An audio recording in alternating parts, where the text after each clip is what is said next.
David Nixon joining us for Headline Fun. There it is. Last year, you and I were in studio hosting the show, and we had everything planned. It's great, and then TV happened. What is it, Murphy's Law or something? So Michigan State, that was announced. Yeah. Here we are a week out from that. But first, let's talk about West Virginia. What was your takeaway from that game?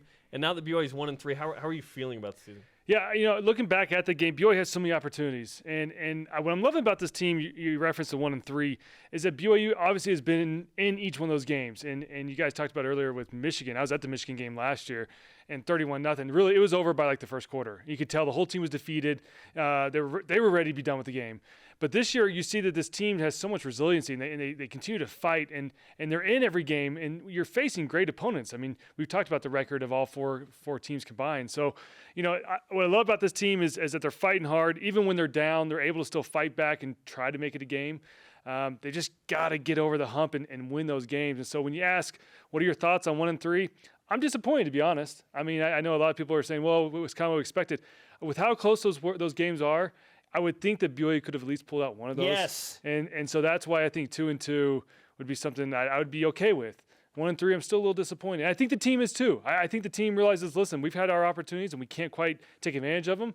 Taysom mentioned yesterday in his press conference that, we've just got to capitalize on those opportunities and we'll be good. And so a little disappointed, but you still have, the rest of the season available. You still have 8 games left. And so there's definitely more opportunities for them to go make a statement.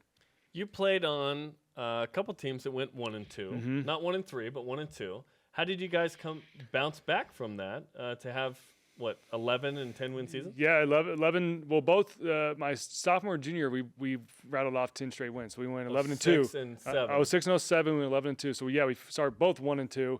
And we'll rattle them off. I think it's just keeping the big picture. I think that's what this team has done a great job of as well. They realize we still have 8 games left. The season's definitely not over. And I think with this team, very similar to our days back in the Mountain West, we'd play TCU, we'd play Utah, who were always ranked still. And so we said, listen, there's still some marquee games for us to go out there and make a statement. This team has those games. They have your Boise State. They have your Michigan States. You have your Cincinnati. And so you've still got some big games left on the schedule to go out there and prove to the fans and to the country that we're a good team. We haven't taken advantage of those breaks. We haven't been able to quite pull it out at the beginning of the season, but we're learning. And now we can go out and still make that big statement and go, pull off these upsets at Michigan State and at Boise State. I mean, to pull one of those off, I think would be huge for this BYU team. Those are season-defining wins, given everything that has happened early. And so BYU, if they can survive a tough Toledo team, Toledo is a good team. We'll talk about them in just a minute.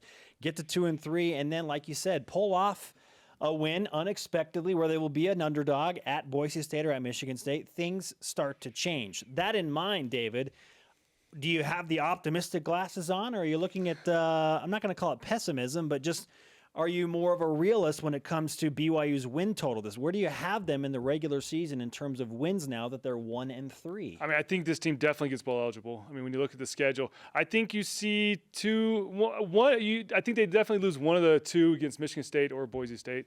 Definitely is kind of a strong word. I hope they don't, obviously. But those are 2 tough road games. But I think they get to bowl eligible, and from there, you said 7, possibly 8 with the bowl game included. They can go out there and win that one. But I think if you can go 7-5 to finish the regular season, I think that's to make that big of a stretch, to go 6-2 in your last 8 games. I say that's rattling off a pretty good little season. How can BYU avoid a fourth quarter deficit? It's all about starting strong in that second half. You look at BYU against Arizona, against Utah, did not score in the third quarter. They went scoreless. Against UCLA, they scored with 3 minutes left in the quarter. And so they've traditionally this season they've just started off really slow in that third quarter, and they've got to stop digging themselves into a hole into this deficit. West Virginia did a better job. West Virginia, they scored on their first drive, right? Jamal's touchdown. And so I think that's why you saw BYU scoring so many points and had a chance in this game, particularly is because they were able to start fast in that second half. And so it's just it's interesting. You've just got to come out of the locker room. You've got to come out, and it's those halftime adjustments that the coaches are making that you have to really implement. And BYU, for some reason, the season starting it off was just sluggish in that third quarter. And you can win or lose games in that third quarter, because if you get too far behind, your mentality, your psyche, you're like, man, I only got 15 minutes to try to claw back in this one. And you're like, oh, we can't do it. We're kind of out of it. That happened the last 2 games. BYU's down 17 and then 16 in the last 2 games. A lot of discussion about the BYU offense in particular last week. And now that they put up 32 against West Virginia, some people understandably feeling hopeful about what they can do against Toledo and against the rest of the opponents on the schedule. Where do you feel like BYU was the best on offense last week? I think you go back to Taysom. Taysom had gotten some heat for the previous games, but Taysom came through in the clutch, 101 yards rushing. He was 65% completion percentage. The interceptions did have one of them. He was getting hit going to the ground. He tried to make a play, but unfortunately it didn't work out. And the other one were tip balls, which we've seen has kind of been the Achilles heel for this BYU team this year. So I think Taysom was kind of that steady guy at quarterback, was able to make some good plays, some good throws. But ultimately, it was his legs that was able to open up everything else. I mean, BYU with over 250 yards rushing.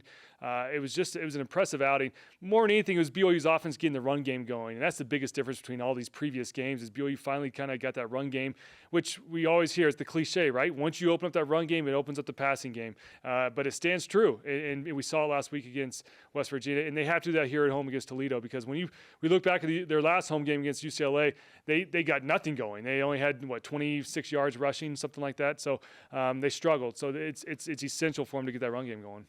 We had some fun with Twinkies on the pregame show Saturday. Shout out to Parker Daw. And postgame. I apologize we don't have any for BYU Sports Nation. The budget, it's not. I ate more Twinkies in that hour, 2 hours. More than I have my entire life. I'm not. I think I've had my Twinkie fill for the rest of my life. I was going to ask you. You look. Yeah, it was. Yeah. I didn't get to work it off this week, unfortunately. So it's still kind of sitting right here in my cheeks, more or less. Brian's going to be legitimately disappointed if there aren't Twinkies on Friday.